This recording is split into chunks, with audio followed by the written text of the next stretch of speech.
Hello दोस्तों, मैं हूं गौरव और आज जो है हम बात करने वाले हैं यूजीसी नेट का जो महामैराथन क्लास चला रहे हैं हम उसका लेक्चर 80।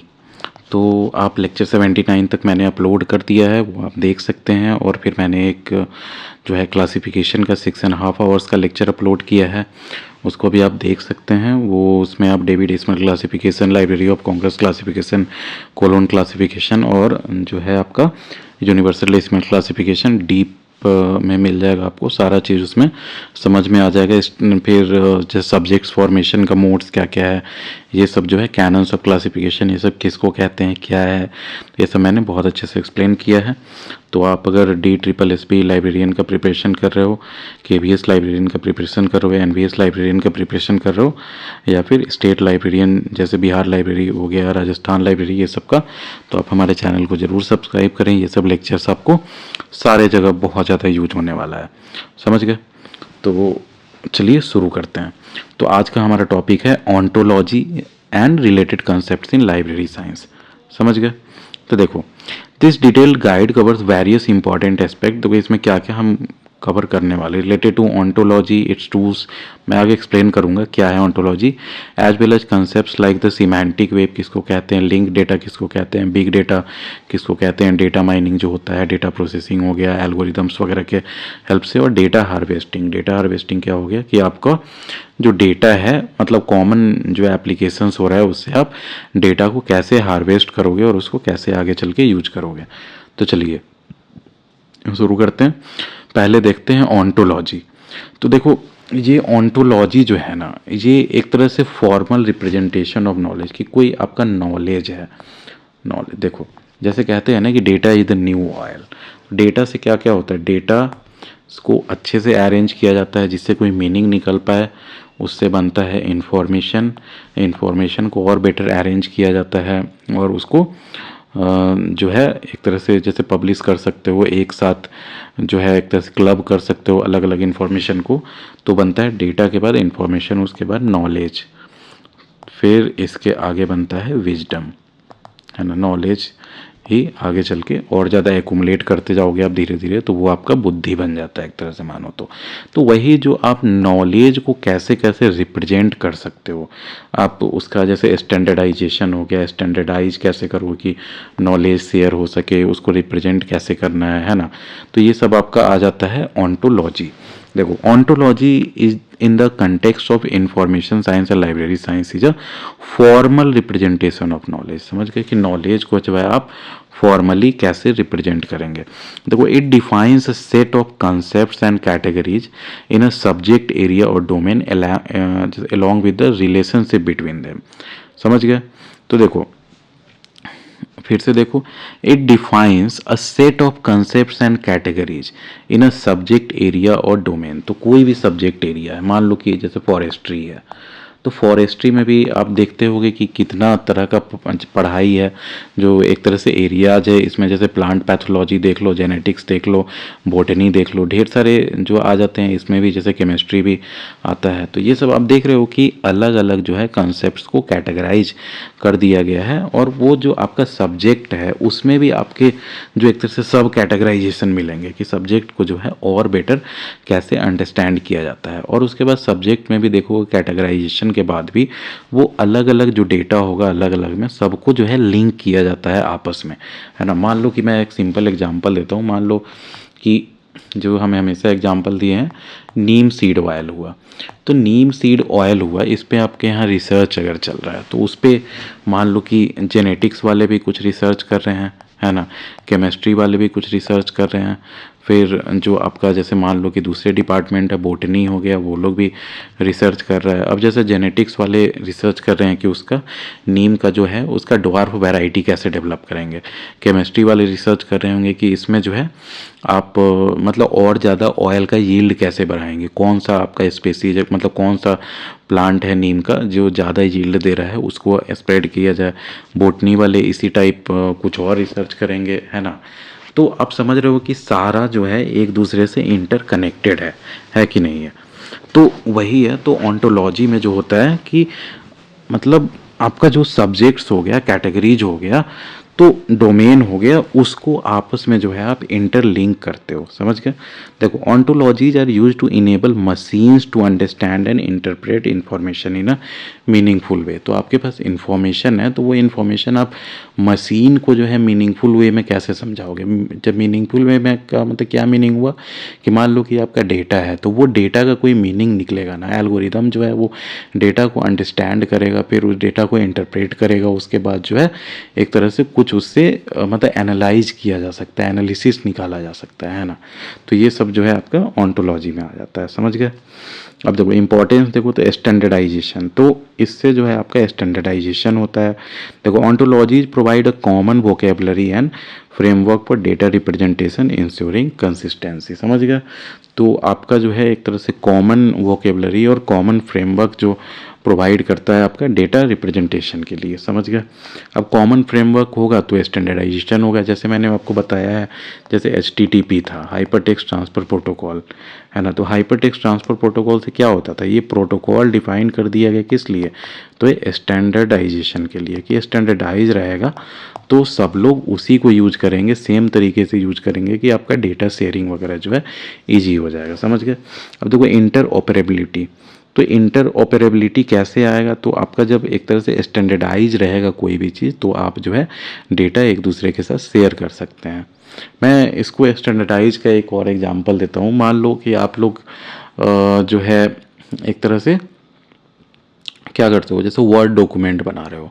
अब वर्ड डॉक्यूमेंट बना रहे हो और मान लो कि जैसे 100 स्टूडेंट्स है PhD में, तो 100 स्टूडेंट्स है, अब सारे लोग अपना अपना थीसिस अलग अलग टाइप से लिखने लगे। कोई जो है एक तरह से कंटेंट को बाद में लिखे, इंट्रोडक्शन को पहले कर दे वगैरह वगैरह, तो फिर मतलब खोजने में कितना दिक्कत होगा और अंडरस्टैंड करने में कि क्या लिखना चाह रहा है। और उसी को एक फॉर्मेट बना दिया गया, स्टैंडर्डाइज कर दिया गया, तो सोच रहे हो कितना ईजी हो जाता है कि आपको पता है कि स्टार्ट में इंट्रोडक्शन होगा, रिसर्च प्रोसीजर होगा, रिसर्च मेथोडोलॉजी होगा, तो वो सब आप जो है एक तरह से बेसिक इंट्रोडक्शन से आप समझ सकते हैं। तो ये सब स्टैंडर्डाइजेशन का फ़ायदा हो जाता है। अब स्टैंडर्डाइज हो जाएगा तो इंटर ऑपरेबल हो जाएगा कि आप वो थेसिस को किसी और को भी भेजते हैं तो उसको भी समझ में आएगा, है ना। तो ये सब होता है फ़ायदा। फिर आपको एक और मैं एग्जांपल देता हूँ। देखो जैसे रिसर्च पेपर या थेसिस वगैरह कुछ भी लिखा जाता है तो उसमें रेफरेंस लिखा जाता है। तो रेफरेंस लिखने का एक स्टैंडर्डाइजेशन है कि कैसे आपको रेफरेंस लिखना है, बुक का नाम लिखना है, टाइटल लिखना है, कहाँ पे जो है एक तरह से कोलन देना है, कहाँ पे कॉमा देना है, कैसे लिखना है, ये सब स्टैंडर्डाइज किया गया है। तो इससे क्या फ़ायदा होता है, तो इंटर ऑपरेबिलिटी। देखो they facilitate data exchange and integration across different systems and platform, समझ गया। अब देखो इन्हांस सर्च एंड रिट्रीवल, तो अब देखो आप अगर इंफॉर्मेशन को स्टैंडर्डाइज कर दोगे, स्ट्रक्चर्ड कर दोगे, तो उसके बाद खोजना भी आसान होगा, है ना। तो वो आपका आ जाता है एक तरह से इन्हांस सर्च एंड रिट्रीवल के अंदर, समझ गए। देखो by structuring information ontologies improve search and retrieval process making it easier to find relevant data, समझ गए। अब देखो नेक्स्ट पे चलते हैं। तो टूल्स फॉर मतलब ऑन्टोलॉजी, तो ऑन्टोलॉजी के टूल्स क्या क्या हैं, क्या क्या टूल्स हम लोग ऑन्टोलॉजी में यूज करते हैं, तो ये सब है। जैसे रिसोर्स डिस्क्रिप्शन फ्रेमवर्क, तो रिसोर्स डिस्क्रिप्शन फ्रेमवर्क है, देखो तो कोई भी रिसोर्स है, मान लो रिसोर्स क्या हो सकता है इंटरनेट पे आपका, या तो टेक्स्ट हो सकता है, या फिर इमेज हो सकता है ना, या फिर आपका ऑडियो हो सकता है, वीडियो हो सकता है ना। अब देखो तो आर्टिफिशियल रियलिटी का भी कोई मतलब हो सकता है फाइल, फिर जैसे वर्चुअल रियलिटी का हो सकता है। तो इस तरह ढेर सारे रिसोर्सेज जो है ना।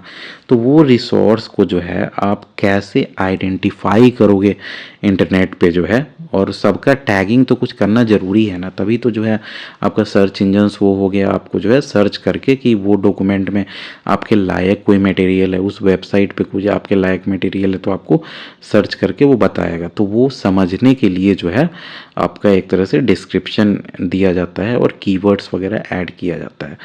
देखो तो टूल्स फॉर ऑन्टोलॉजी में देखो तो रिसोर्स डिस्क्रिप्शन फ्रेमवर्क, तो क्या है ये, देखो रिसोर्स डिस्क्रिप्शन फ्रेमवर्क जिसको RDF भी कहते हैं, is a framework use to describe resource on the web, समझ गए कि रिसोर्सेज जो है इंटरनेट पे, जो मैंने बताया, टेक्स्ट हो सकता है, image, audio, video, AR VR, बहुत तरह के रिसोर्स हो सकते हैं ना।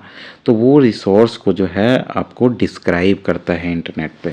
It provides a way to structure data, जो मैं बताया कि डेटा को जो है स्ट्रक्चर्ड फॉर्म में, so that it can be easily shared and understood across different systems. समझ गए? तो उसको इस स्ट्रक्चर में लिखना, उसका डिस्क्रिप्शन, कि वो जो है इजीली अंडरस्टूड, मतलब जैसे समझा जा सके अलग अलग एल्गोरिदम्स और एप्लीकेशंस के द्वारा। समझ गए? अब देखो फीचर्स में देखो RDF का ट्रिपल स्ट्रक्चर। तो RDF uses a triple format, subject, predicate, object to represent data. समझ गए?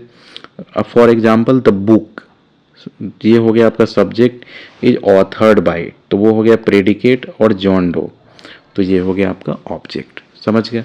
तो ये आपको अगर पूछा जाता है कि RDF में जो है आपका कौन सा फॉर्मेट यूज होता है, तो आप बता सकते हो कि ट्रिपल फॉर्मेट यूज होता है ना। या फिर पूछा जाए ट्रिपल फॉर्मेट जो है ये किस चीज़ से रिलेटेड है, तो ये रिसोर्स डिस्क्रिप्शन फ्रेमवर्क से रिलेटेड है। तो ट्रिपल फॉर्मेट में क्या क्या आता है, तो सब्जेक्ट आएगा, उसके बाद प्रेडिकेट आएगा, ये आप ग्रामर में बचपन में पढ़े होंगे, सब्जेक्ट, प्रेडिकेट वगैरह, और ऑब्जेक्ट। समझ गए? तो ये आप याद रखना। अब देखो flexibility, RDF is flexible and can describe a wide range of data and relationship. जैसा मैंने बताया कि वाइड रेंज जो आपको डेटा है, अलग अलग टाइप का डेटा है, वो सबको जो है आपका डिस्क्राइब कर सकता है। समझ गए? अब देखो interoperability, it allows data from different sources to be integrated seamlessly. तो वही डिफरेंट सोर्सेज का डेटा है उसको जो है आप एक साथ इंटीग्रेट कर सकते हैं। अब देखो हिस्टोरिकल कंटेक्स्ट, तो ये किसके द्वारा डेवलप किया गया था, तो डेवलप्ड बाय WWW जो है कंसोर्शियम, वर्ल्ड वाइड वेब आपका जो कंसोर्शियम है वो डेवलप किया था इसको। कब? तो 1999 में, ये डेट याद रख लो। RDF जो है आपका 1999 में डेवलप हुआ था। RDF is fundamental to the semantic web, enabling machines to process and understand data on the web. तो मशीन्स ही तो जो है आपका, जो एक तरह से मशीन्स में क्या आपका एल्गोरिदम्स जो आपका आ गया, वो भी एक तरह से मशीन्स ही हुआ, मशीन का ही एक पार्ट हुआ ना, है ना। तो वही जो है आपका जो RDF is fundamental to semantic web जो है, जो अभी हम लोग यूज कर रहे हैं, enabling machines to process and understand data on the web. तो वही जो मशीन जो है आपका, मशीन क्या हुआ, तो एल्गोरिदम हुआ, तो वो जो है आपका डेटा को अंडरस्टैंड करता है इंटरनेट पे, और उसी के अनुसार जो है आपको दिखाता है। अब देखो RDFS क्या है, तो RDF स्कीमा कहते हैं इसको। देखो RDFS is a semantic extension of RDF that provides mechanisms for describing groups of related resources and the relationship between them. तो ग्रुप ऑफ रिसोर्सेज है, तो वो सब के बीच में जो है आपका रिलेशन क्या होगा उसको डिफाइन करता है। तो ये आपको जो है, सो इसमें आपका मान लो कि मतलब ढेर सारे आपके जो है एक तरह से रिसोर्सेज है, मान लो कि ढेर सारे फाइल्स हैं, है ना। तो ढेर सारे फाइल्स हैं, अगर मान लो कि कोई एक आर्टिकल है, आर्टिकल मतलब क्या हो गया, ऐसे टाइप का लिखा हुआ है जो आप इंटरनेट पे पढ़ते हो, तो वो आर्टिकल है, और उसमें ढेर सारे मान लो कि 10 इमेजेज है ना। तो वो 10 इमेजेज एक ही आर्टिकल का है, तो वो सब के बीच में कोई ना कोई तो रिलेशन तो होगा ना। तो वही है RDFS जो है, उसको सारे इमेजेस को जो है क्लास में डिवाइड करता है, क्लास में, और उसका अलग अलग जो है प्रॉपर्टीज लिखता है। समझ गए? फिर आपका हायरार्की बनाता है। हायरार्की मतलब क्या होता है कि मान लो कि जैसे एक तरह से मेन इमेज हुआ, उससे मतलब रिलेटेड 2 इमेज हुआ, मतलब ये इमेज मान लो इससे रिलेटेड 2 इमेज हुआ, है ना। तो ये आप देख रहे हो कि तो ये जो आपका चेन टाइप जो बना, फिर इससे भी जैसे रिलेशन, जब मान लो कि 3 इमेज हो सकता है इससे रिलेटेड, तो ये जो हायरार्की के फॉर्म में जो एक तरह से आपका स्टोर किया गया, तो ये सब आपका रिलेशन क्रिएट करने के लिए सब किया जाता है। समझ गए? अब देखो इसमें भी मोर और ज़्यादा कॉम्प्लेक्स बनाने के लिए इनहेरिटेंस वगैरह का कंसेप्ट आ जाता है, कि आपका प्रॉपर्टी और क्लास जो हो गया, मानो कि जो है कोई जैसे वेबसाइट है, तो एक तरह से वेबसाइट पे 10 आर्टिकल जो है, तो एक ही मतलब वो वेबसाइट ही एक तरह का है मानो। तो जैसे मान लो कि जैसे इंडिया का कल्चर से रिलेटेड वेबसाइट है, तो वो कल्चर से रिलेटेड जो वेबसाइट है तो एक तरह से मोस्ट ऑफ द जो उस पर डेटा होगा वो इंडियन कल्चर से रिलेटेड होगा। जब इंडियन कल्चर से रिलेटेड वेबसाइट है तो वो समझ रहे हो कि आप जो है एक तरह से इनहेरिट कर सकते हो, मतलब प्रॉपर्टीज कुछ। मान लो कि जैसे पिछला आर्टिकल हुआ तो पिछले आर्टिकल में जैसे आपको मतलब इंडिया के जो है मतलब कल्चर के बारे में कुछ कहा जा रहा है, तो वो सब जो है एक तरह से एल्गोरिज्म जो है आपका समझ के एक तरह से कॉमन सेंस में बिठा लेता है, और उसके बाद जो है आपको डेटा को जो है नेक्स्ट आर्टिकल का जो डेटा होगा उसको एनालाइज करेगा। तो उसको इनहेरिटेंस कहते हैं कि आप इनहेरिट कर रहे हो कोई प्रॉपर्टी कहीं और से। समझ गए? तो देखो फिर से मैं बता देता हूँ डेफिनेशन। देखो RDFS जो है आपका समझ गए? देखो RDF क्या था, तो रिसोर्स डिस्क्रिप्शन फ्रेमवर्क, और RDFS जो हुआ तो इसको केवल सिमेंटिक एक्सटेंशन कह देते हैं, RDF स्कीमा। समझ गए? अब देखो RDFS is a semantic extension of RDF that provides mechanisms for describing groups of related resources। समझ गए? जो मैं अभी एग्जांपल दे रहा था कि रिसोर्सेज के बीच में कुछ ना कुछ रिलेशन हो सकता है, and the relationship between them, तो वो रिलेशन को जो है आप डिफाइन करके या अच्छे से स्टोर करता है और रिलेशन निकालता है कि कोई सर्च करता है तो उससे रिलेटेड भी जो है सर्च अच्छे से किया जा सके डीपली। अब देखो फीचर्स क्या क्या है, तो इसमें क्लास एंड प्रॉपर्टीज जो मैं बता रहा था कि क्लास और प्रॉपर्टीज डिफाइन किया जाता है। RDFS introduces classes and properties to define the structure of RDF data. समझ गए? अब हायरार्की, तो जो मैं बताया था अभी हायरार्की का example, it supports the creation of hierarchies of classes and properties allowing for more detailed and organise data representation. समझ गया? अब देखो inheritance, the properties and classes can be inherited enabling more complex relationship and classifications. आ गया समझ में? अब देखो हिस्टोरिकल कंटेक्स्ट, तो ये कब डेवलप किया गया था, तो ये 2000 में डेवलप किया गया था। और RDF कब डेवलप किया गया था, तो ये 1999 में डेवलप किया गया था, ये याद कर लो, ये 2000 में। देखो RDFS builds on RDF by adding more structures and semantics to data representation। देखो जैसे आप HTML पढ़े होगे, HTML तो ये क्या था, hyper text markup language, hyper text markup language है ना। अब इसी में देखो तो आपका जैसे XML आया था तो ये क्या था, एक्सटेंसिव मार्कअप लैंग्वेज। तो XML में भी जो है आपका HTML ही इवोल्व होके और ज़्यादा उतना एडवांस बनाना, तो वैसे ही ये भी है आपका RDFS जो है RDF से ही जो है इवोल्व होके जो है और ज़्यादा स्ट्रक्चर्स इसमें ऐड किया गया, और जो है एक तरह से सीमेंटिक्स जो एक तरह से वेब है हमारा, वो उसके आधार पे जो है कि बेटर अंडरस्टैंडिंग हो सके और बेटर रिजल्ट्स आए, है ना, फॉर डेटा रिप्रेजेंटेशन। अब देखो प्रोटेजी, तो प्रोटेजी किसको कहते हैं, तो ये जो है ना आपका ऑन्टोलॉजी जो मैं बताया, ऑन्टोलॉजी, तो उसका जो है ना तो एडिटर कह सकते हो and knowledge management system, KMS जिसको कहते हैं, तो वो नॉलेज मैनेजमेंट सिस्टम है। ये लिख ही देता हूँ, नॉलेज मैनेजमेंट सिस्टम। तो प्रोटेजी जो है आपका नॉलेज मैनेजमेंट सिस्टम है। देखो Protege is an open source है, ये समझ गए, ontology editor and knowledge management system जिसको KMS भी कहते हैं, that allows users to create, edit and manage ontologies. तो आप जो है उसके अनुसार जो है आप मैनेज कर सकते हैं ऑन्टोलॉजीज को। समझ गए? तो आपसे अगर एग्ज़ाम में पूछा जा सकता है कि जो है एक तरह से प्रोटेजी क्या है, तो वो एक तरह से नॉलेज मैनेजमेंट सिस्टम में आप टिक लगाना, और जो है या फिर अगर ऑन्टोलॉजी एडिटर दिया रहे तो आप ऑन्टोलॉजी एडिटर में भी टिक लगा सकते हो। तो इसका फीचर्स देखते हैं। यूजर फ्रेंडली इंटरफेस है, provides an intuitive graphical interface for building and editing ontology. समझ गए? फिर इसमें प्लगइन्स भी होते हैं, जैसे गूगल का आप देखे होंगे, गूगल क्रोम में प्लगइन्स यूज करते हैं। प्लगइन्स क्यों होता है, वो तो एक्स्ट्रा चीज़ के लिए है ना, या फिर API जैसा होता है कि वो आपको कनेक्ट करता है दूसरे सॉफ्टवेयर से। देखो supports various plugins for extended functionality, जो मैंने बता रहा था, including reasoning and visualisation tool. तो रीजनिंग एंड विजुअलाइजेशन टूल क्या हुआ, तो विजुअलाइजेशन टूल हुआ जिसमें ग्राफ्स वगैरह में आप जो है कन्वर्ट कर सकते हैं अलग अलग 3D ग्राफ में, 2D ग्राफ में, ये सब में। और रीजनिंग कैपेबिलिटी क्या हुआ, तो रीजनिंग कैपेबिलिटी हुआ कि डेटा से से जो है कुछ रीजनिंग करके जो है आउटपुट दे सकता है डेटा के अनुसार। अब देखो कम्युनिटी सपोर्ट, तो इसमें जो है आपका प्रोटेजे में जो है कम्युनिटी सपोर्ट भी आपको मिल जाता है कि कुछ प्रॉब्लम आ रहा है आपको ये सब चीज़ में वर्किंग में, तो आप पूछ सकते हैं doubts. Widely used in academia and industry with a large community contributing to it development and support. आ जाए समझ में। हिस्टोरिकल कंटेक्स्ट देखो तो प्रोटेजे को कौन डेवलप किया है, तो developed by Stanford university with is first version released in 1999। तो ओंटोलॉजी का जो ये एडिटर है, नॉलेज मैनेजमेंट प्लेटफॉर्म या फिर नॉलेज मैनेजमेंट सिस्टम कह सकते हैं, KMS, जो 1999 में स्टैनफोर्ड यूनिवर्सिटी द्वारा जो है डेवलप किया गया था।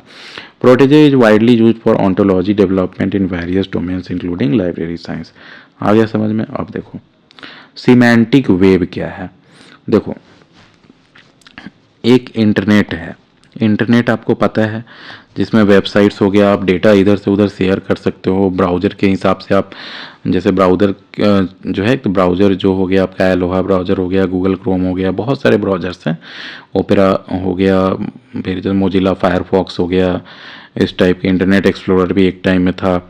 तो ये सब जो है आपका तो इंटरनेट है। तो इंटरनेट पे आप सर्च जो कर रहे हो तो वो मतलब कैसे सर्च कर रहे हो, और सर्च कर रहे हो तो क्यों आपका मतलब डेटा आ रहा है। तो जैसे मैंने RDF बताया कि जैसे मतलब RDF के बारे में बताया, RDFS के बारे में बताया है ना, तो ये सबसे आपको समझ गए होंगे कि कोई भी डेटा होता है उसका एक तरह से डिस्क्रिप्शन, जैसे एक तरह से जो एक तो मशीन्स बनाती है, एल्गोरिदम बनाता है उसका डिस्क्रिप्शन, कि उसको इंटरनेट पे जो है कैसे डिस्क्राइब करना है कि अदर एप्लीकेशंस हो गया या फिर कुछ भी आर्टिफिशियल इंटेलिजेंस हो गया, टूल्स, मशीन लर्निंग टूल्स हो गया, ये सब जो है उसको समझ सके कि वो है किस बारे में, कि वो जो है सही से खोज सके उस चीज़ को, है ना। तो आपका सिमेंटिक वेव जो हुआ ना, सिमेंटिक वेव, तो सिमेंटिक वेव सुनने में बहुत कॉम्प्लेक्स लगता है, लेकिन ये बस सिंपल है कि ये जो हुआ आपका एक एक्सटेंशन है जैसे नॉर्मल इंटरनेट का, जिसमें आपका मशीन्स जो है ना, सो आपको जो भी वेब कंटेंट है उसको समझ सकता है, और उसके बाद जो है ऑन्टोलॉजीज और सिमेंटिक टेक्नोलॉजीज जो है वो सबको यूज कर सकता है। समझ गए। तो उससे क्या फ़ायदा होगा कि आपको इंफॉर्मेशन रिट्रीवल जो होता है वो आपका ईजी हो जाता है। समझ गए। इंफॉर्मेशन रिट्रीवल जो है वो आपका ईजी हो जाता है, क्योंकि अगर मशीन से नहीं समझ पाएगा कि कंटेंट क्या है तो किस तक पहुंचाना है वो कैसे समझ पाएगा। समझ रहे हो व्हाट आई एम सेइंग। देखो semantic web is an extension of the world wide web. जो नॉर्मल इंटरनेट देखते हो उसी का एक्सटेंशन है। That enables machines to understand, machines जो है वो समझ सकते हैं, and interpret web contents in a meaningful way using ontologies and semantic technology. जैसे देखो यूट्यूब है, मान लो नॉर्मल यूट्यूब है, तो यूट्यूब पे आप वीडियोज़ अपलोड करते जाओगे, आप देख भी रहे हो, तो यूट्यूब को कैसे पता चल रहा है कि कौन कंटेंट जो है किसके बारे में है। तो कुछ ना कुछ तो एल्गोरिदम जो है वो जो है एक तरह से वीडियो को अंडरस्टैंड कर रहा है ना। आप उसका टाइटल दे रहे हैं, आप उसका डिस्क्रिप्शन लिख रहे हैं, और भी जैसे बहुत चीज़ें, मतलब जैसे कीवर्ड्स लिखा जाता है, तो वो कीवर्ड्स के थ्रू जो है आपका इंटरनेट जो है एक तरह से वर्ल्ड वाइड वेब और एल्गोरिदम्स वो समझता है कि वो कंटेंट किस बारे में है, और जो है जो उसका मतलब जैसे यूज़र है, इंटेंडेड यूज़र, उस तक पहुंचाता है। समझ गए। तो वो आप अब कंसेप्ट आ गया होगा समझ में। तो वो मशीन्स जो आपका जो स्टडी किया पूरा वीडियो को, टेक्स्ट को, ऑडियो को, ये सब जो आपका डिस्क्रिप्शन हो गया, तो वो सब जो है आपका एक तरह से सिमेंटिक टेक्नोलॉजीज में आ जाएगा। देखो फिर से मैं डेफिनेशन बता देता हूँ। The semantic web is an extension of the world wide web that enables machines to understand and interpret web content in a meaningful way using ontologies and semantic technology. समझ गए। तो उसको सिमेंटिक वेब कहा जाता है। अब देखो की concept ontology based data representation आ गया समझ में आपको। Uses ontologies to structure data and provide meaning. समझ गया। देखो मशीन रीडेबिलिटी की जो भी आपका जो मतलब डेटा हुआ है वो मशीन द्वारा पढ़ा जाना चाहिए, कि मशीन्स उसको अंडरस्टैंड कर सके कि वो आखिरकार किस बारे में है, क्या करना मतलब कहना चाहते हैं, और उसका इंटेंडेड जो है ऑडियंस कौन कौन है। देखो enables automated system to process and understand web content. समझ गए। अब देखो इंटरकनेक्टेड डेटा, तो links data across different sources making it more useful and accessible. आ गया समझ में। हिस्टोरिकल कंटेक्स्ट देखो तो concept introduce by Tim Berners Lee in 2001 में जो है उनके द्वारा कंसेप्ट दिया गया था ये सिमेंटिक वेब का। Aims to make web more intelligent and interconnected by enabling better data integration and retrieval. आपको मैं एक और एग्जांपल देता हूँ, जैसे परप्लेक्सिटी जो है, परप्लेक्सिटी ये एक चैट जीपीटी टाइप ही एआई है। तो वो आपका देखोगे तो उसमें आप एक जो रहता है उसमें 2-3 मोड दिया है उसमें क्वेश्चन पूछने का। एक तो आपका जो एक तरह से नॉर्मल मोड हो गया, जो आप मतलब सर्च करते हो वेब पे उस तरीके से कर सकते हो। एक आपका है रिसर्च मोड, रिसर्च मोड। एक है लैब मोड। तो रिसर्च मोड और लैब मोड में जो है वो ज़्यादा टाइम लेता है, लेकिन पूरा का पूरा इंटरनेट पे और डिजिटल डेटा जितना भी है वो सारे मतलब डिजिटल डेटा को जो है पहले स्टडी करता है, मतलब उससे रिलेटेड, और उसके बाद जो है वो उसके बाद रिपोर्ट जो है वो बनाता है। बहुत देर आपका लगा सकता है, लैब मोड में हो सकता है कि 10 मिनट भी लगा दे, लेकिन आपको 30-40 पेज का जितना डेटा हो सकता है वो पूरा एनालाइज करके परफेक्टली आपको देता है ना। तो वो किस मतलब कैसे जब पॉसिबल हो पा रहा है, क्योंकि जितने भी मतलब डेटा हैं उनका अच्छे से डिस्क्रिप्शन और टैगिंग किया हुआ है ना, एक तरह से आपका जो मैंने आरडीएफ में पढ़ाया था। तो ये सब टेक्नोलॉजीज़ के कारण जो है आपका सिमेंटिक टेक्नोलॉजीज हो गया, ऑन्टोलॉजीज हो गया, ये सब के कारण जो है आपका ये अच्छे से सर्च करके आपको दे पाता है। तो वही कह रहा है डेटा इंटीग्रेशन और रिट्रीवल जो है और बेटर हो जाता है इससे, सिमेंटिक वेब से। आ गया समझ में। अब तो कोई लिंक्ड डेटा क्या कहता है, तो लिंक डेटा आप समझ गए होंगे। जैसे मैंने बताया था, मान लो कि आपके पास डेटा है किसी स्कूल का, तो स्कूल में जैसे मान लो कि कुछ गर्ल्स है, बॉयज़ है ना। अब जैसे बॉयज़ में भी मान लो कि जैसे क्लास जो एक तरह से 1 to 5 स्कूल है तो 1 2 3 4 5 तक होगा, गर्ल्स में भी 1 2 3 4 5 तक होगा। अब इसमें भी मतलब फर्दर कैटेगराइजेशन वगैरह किया जा सकता है। तो ये देख रहे हो, ये जितना भी डेटा हुआ तो ये सारा डेटा तो आपस में लिंक्ड है ना। ऐसा तो नहीं है कि जो है मतलब पूरा डेटा ही अलग है। अब स्कूल का डेटा हो आपके पास तो वो सारा डेटा आपका लिंक रहता है, समझ गए। ये आपको कॉमन सेंस से समझ में आ गया होगा। तो वह यही मतलब बेसिक कंसेप्ट है, सिंपल में देखा जाए तो। देखो, linked data refers to a set of best practices for publishing and connecting structured data, कि डेटा को स्ट्रक्चर्ड रख के तब आप करोगे on the web. It enables data from different sources to be linked and access seamlessly, समझ गए। Principal देखो, यूज यूनिक आइडेंटिफायर, तो उसके लिए क्या किया जाता है, तो उसको जो है आपका यूआरएल यूआरआई जो कहते हैं, यूनिफॉर्म रिसोर्स आइडेंटिफायर, तो उसके लिए आइडेंटिफायर जो है आपको सेम यूज करना पड़ेगा, तभी जो है एक तरह से डेटा लिंकिंग हो पाएगा। समझ रहे हो आप, कि मान लो कि स्कूल का जो आपके पास डेटा है, तो ये सब आप डेटा मतलब एक जगह रखोगे तो ये सारा डेटा का आइडेंटिफायर तो एक ही होगा ना, कि ये स्कूल का डेटा है ना। ये आप जैसे तो बेसिक सिंपल लैंग्वेज में समझो कि वो स्कूल का डेटा है। अब जैसे मान लो कि आपको जैसे केंद्रीय विद्यालय है कोई, मान लो दिल्ली में, के भी दिल्ली में, रोहिणी में कोई के भी है दिल्ली की एक जगह में, तो रोहिणी के भी का आपके पास डेटा है। तो आप कोई भी मान लो कि क्लास 6 का डेटा लेते हो, 5 क्लास का डेटा लेते हो, तो सारा जो डेटा है आपका के भी दिल्ली जो रोहिणी का है उसी का डेटा है ना। तो आप समझ रहे हो कि वो आइडेंटिफाई जो है सारा डेटा वो मतलब के भी दिल्ली के डेटा से ही आइडेंटिफाई हो रहा है। तो वो हो गया कि आपका यूनिक आइडेंटिफायर होना चाहिए लिंकिंग डेटा करने के लिए। Data should be identified using unique URI, uniform resource identifiers provide useful information. Data should include information on how to access related data. अब देखो लिंक डेटा, तो इसमें ये है कि अब आपका एक डेटा है, मान लो कि जैसे एक तरह से जैसे बॉयज़ का डेटा है, तो बॉयज़ का जो डेटा है तो इसमें भी इंफॉर्मेशन होना चाहिए कि आपका गर्ल्स का डेटा जो है कैसे इस पर आप जो है एक तरह से जैसे गर्ल्स का डेटा कैसे देख सकते हो, तभी तो एक तरह से मतलब डेटा लिंकिंग होगा आपस में, समझ गए। अब लिंक डेटा, तो data should be connected to other data related on the web, समझ गए।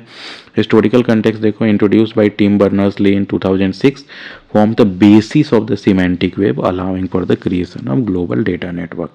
आ गया समझ में। अब देखो बिग डेटा, तो बिग डेटा किसको कहते हैं, तो एक्सट्रीमली लार्ज डेटा सेट्स हुआ ना। सिंपल लैंग्वेज में मान लो बिग डेटा, जैसा सुनने में ही लग रहा है, एक्सट्रीमली लार्ज डेटा सेट्स।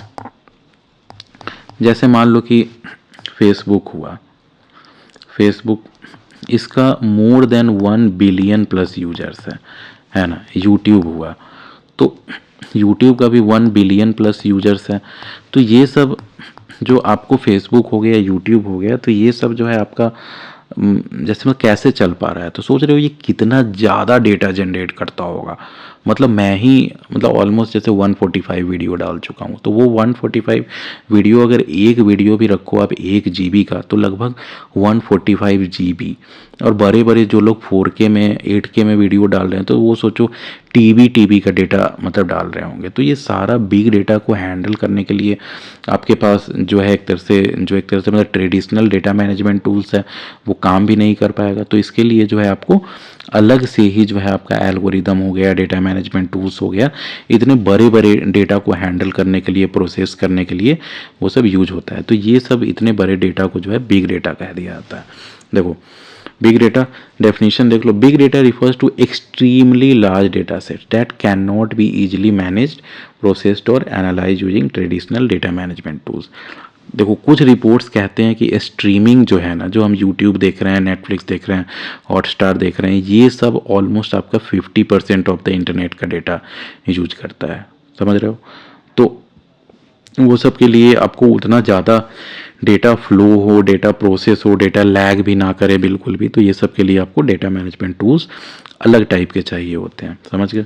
अब तो वो कैरेक्टरिस्टिक क्या क्या होता है बिग डेटा का, तो वॉल्यूम बहुत ज़्यादा मतलब वॉल्यूम में होगा। जैसे देखो यहाँ 1 बिलियन प्लस यूजर्स का, large amount of data generated from various sources, velocity, speed, the speed H with data is generated and process. समझ गए कि इसमें देखते हो कि आप जितना भी लाइक कर रहे हो, कमेंट कर रहे हो, कुछ भी कर रहे हो, तो वो सारा से एक डेटा सेट जनरेट होता है। तभी तो वो याद रखे रहता है कि हाँ ये वाले वीडियो पे इतने लाइक्स हैं, कौन कौन लाइक किया है, कितना ज़्यादा इंटरलिंकिंग हो गया, समझ रहे हो। Variety, different types of data including structured and unstructured data.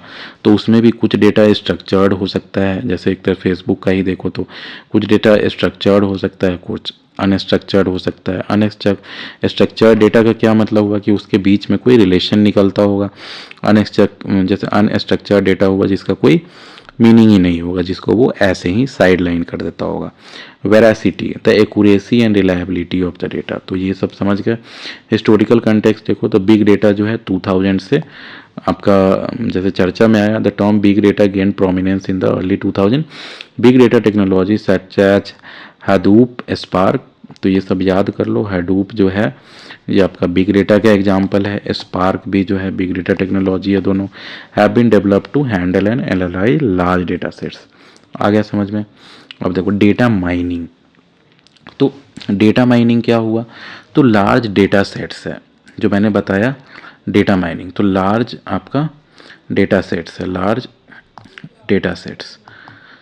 इसका मैं एक एग्जांपल लेता हूँ। आप मान लो कि पूरा जैसे मान लो कि एक्स हो गया या फेसबुक ही मान लो, फेसबुक, तो फेसबुक पे आप कितना यूज करते होगे, लाइक करते होगे, कमेंट करते होंगे, कुछ कुछ करते होगे। फिर मतलब आप किसी वीडियो पे मान लो कि 2 मिनट स्पेंड किए, किसी वीडियो को जो है देखते ही आप मतलब स्किप कर दिए, है ना। तो वो सारा जो है आपका कुछ ना कुछ तो पैटर्न वो जो समझ रहा है ना, जैसे बैकग्राउंड में जो भी एल्गोरिदम है कि हाँ, जैसे एक तरह से मान लो कि जैसे एक तरह से आम आदमी पार्टी का डेटा आया तो आपने स्किप कर दिया, बीजेपी का डेटा आया तो आपने देखा, राम मंदिर से रिलेटेड मतलब डेटा आया तो आपने पूरा रील देखा। तो ये सबसे क्या होगा कि वो आपको जो है एक कैटेगराइज करेगा, है ना, और एनालाइज करेगा कि आप क्या लाइक करते हो, क्या नहीं लाइक करते हो। तो ये सब जो आपका डेटा जो कलेक्ट करके हार्वेस्ट किया जाएगा ना, उसको डेटा हार्वेस्टिंग कहते हैं। आ गया समझ में। देखो data harvesting refers to the process of collecting and aggregating data from various sources for analysis and use. समझ गए, ज़्यादा इसमें कंफ्यूज होने की ज़रूरत नहीं है। टेक्निक्स देखो तो वेब स्क्रैपिंग किया जाता है कि वेब से जो है आपका मान लो कि वेब स्क्रैपिंग कहाँ जैसे ज़रूरत पड़ेगा, मान लो कि जैसे ट्विटर हुआ, ट्विटर जो था जिसको एलन मस्क ने बाई करके एक्स नाम दे दिया, तो ये एक्स हुआ। तो वो आपका जैसे एक तरह से देखता रहेगा सारे ट्वीट में वेब स्क्रैपिंग से कि क्या क्या ट्वीट चल रहा है, क्या क्या ट्वीट चल रहा है। वो एल्गोरिदम जो है अपने आप देखता है कि अच्छा इस टॉपिक पे जो है बहुत ज़्यादा बातें होने लगी हैं, तो वो टॉपिक अपने आप ट्रेंडिंग में चला जाता है। तो ये सब कैसे पॉसिबल हो पाया, तो वेब स्क्रैपिंग के कारण पॉसिबल हो पाया। Extracting data from websites using automated tools, समझ गए। एपीआई क्या है, तो application programming interface. Application programming interface ये बहुत इंपॉर्टेंट है एपीआई। मैं इसका एक सिंपल एग्जांपल दे देता हूँ कि आप सब लोग समझ पाएंगे। देखो जैसे मान लो कि यूपीआई सब लोग यूज करता होगा, यूनिफाइड पेमेंट इंटरफेस जो है हमारा, जो आप करते हो, जब जो एक तो पेटीएम वगैरह जो भी करते हो तो सारा यूपीआई ही है। तो यूपीआई को कौन हैंडल कर रहा है, तो NPCI, national payment corporation of India.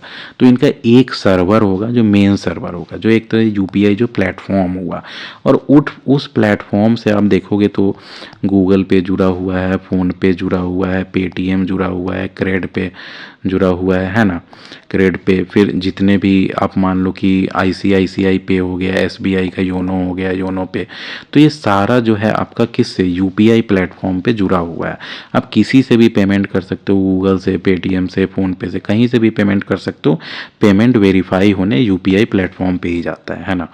तो ये आप देख रहे हो, तो ये दोनों के बीच में जो डेटा एक्सचेंज हो रहा है आपस में, गूगल प्ले वाले ऐप के बीच में। और अब एक और एग्जांपल देता हूँ, मान लो कि आप अमेजन या फ्लिपकार्ट पे, मान लो फ्लिपकार्ट पे ही कुछ पे कर रहे हो यूपीआई के थ्रू, है ना, यूपीआई के थ्रू आप पे कर रहे हो, तो वो आपके यूपीआई ऐप में जैसे एक तरह से भेज देता है। मानो जैसे पेटीएम में भेज दिया, अब पेटीएम पे आपने जैसे पेमेंट को कंफर्म किया ओटीपी वगैरह डाल के, और वो फिर से जो है एक तरह से आपका मतलब जैसे अमेजन या फ्लिपकार्ट खुल जाता है, आप जो यूज करते होगे, तो वो कैसे खुल गया, तो वो जो एक लिंक हुआ ना पेटीएम और फ्लिपकार्ट के बीच में, एप्लीकेशंस के बीच में, जिससे इंफॉर्मेशन एक्सचेंज हो रहा है, उसको एपीआई कहते हैं।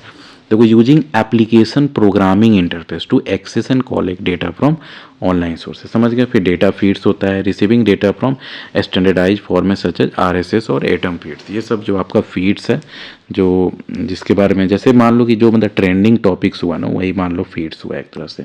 हिस्टोरिकल कंटेक्स्ट देखो, data harvesting has become more sophisticated with advancement in technology and the growth of web data.